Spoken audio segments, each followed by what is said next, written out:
everybody. I'm going to make this short and quick because I'm going to bed, and also my battery is low. I didn't realize that. I've been talking to my sisters and we can talk for hours.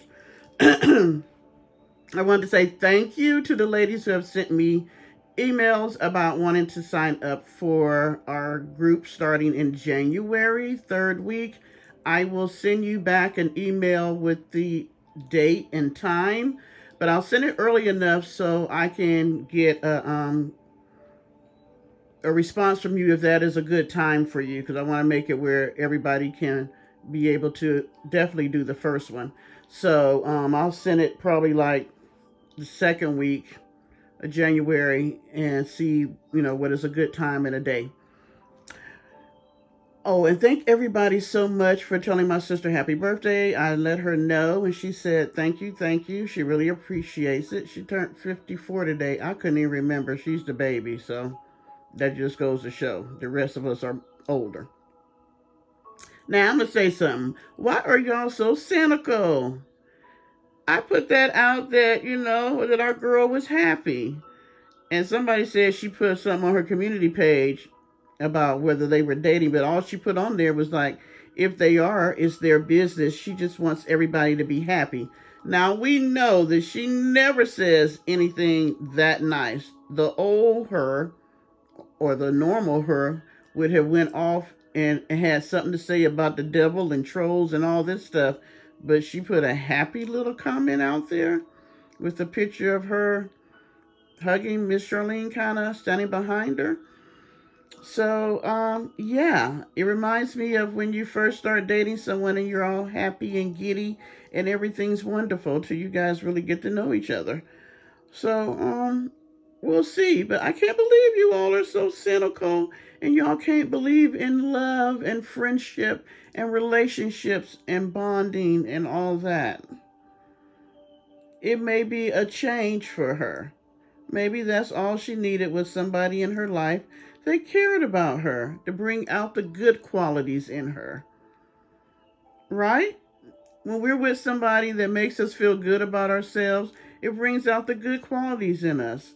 We don't have to show. Maybe being by herself and being sad and depressed and not saying that made her a bitter, grumpy, conniving woman. But I know something. If she get a van before she leave, I'm going to have to give her props. That would be the ultimate. I had to give her props. I had to tip my hat to her, because that would be the ultimate manipulation and con.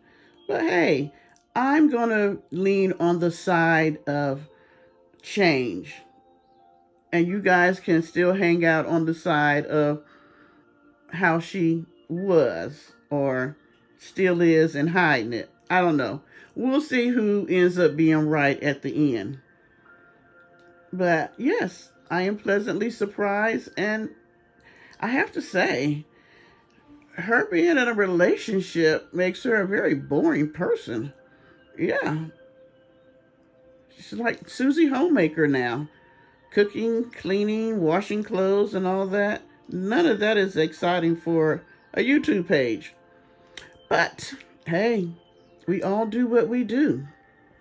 So, is anybody been watching about how this stuff is spread from Sean Puffy, Diddy, whatever his name, he's calling himself now, Brother Love, to TD Jakes? And, I mean, this stuff is just, oh my gosh, it is just like a present that won't stop giving. People are getting told on left and right. But you know what?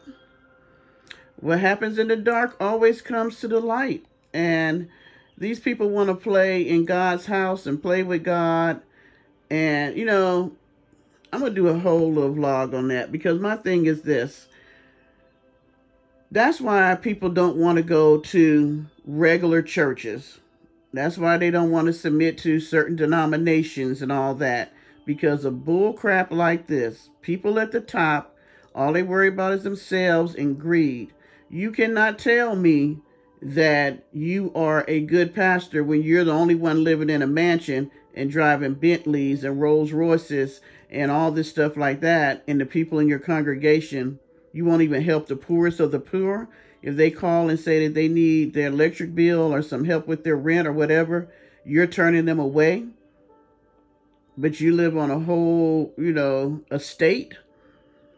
None of that is of God. But I do know this. You can keep on doing what you're doing, but one day you got to pay the piper. We all do.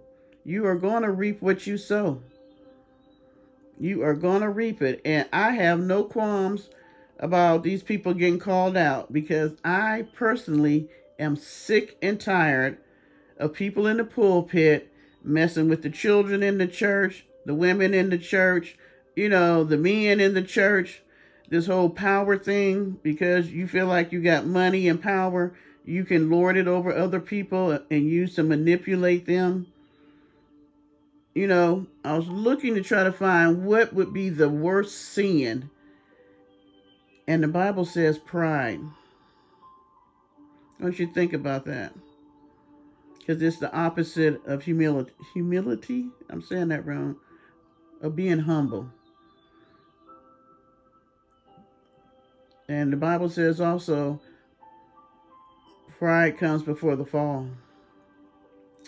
So, I will go further into that when I do a vlog. This is just a beautiful little scenery. I love snow. My sister lives in Michigan. She hates for me to talk about snow, because we never really get it down here. If we're lucky, we might get some this year. But they definitely get it. That is such pretty water. All right, peeps. I'm going to bed, because I get up at the crack of dawn to do the work. So I'm finna go snuggle up and go to sleep. I hope everybody had a great day. And tomorrow's my last day of working for this week, so yay. So when I ain't got nothing to do, I'll be doing some more vlogs. All right, bye.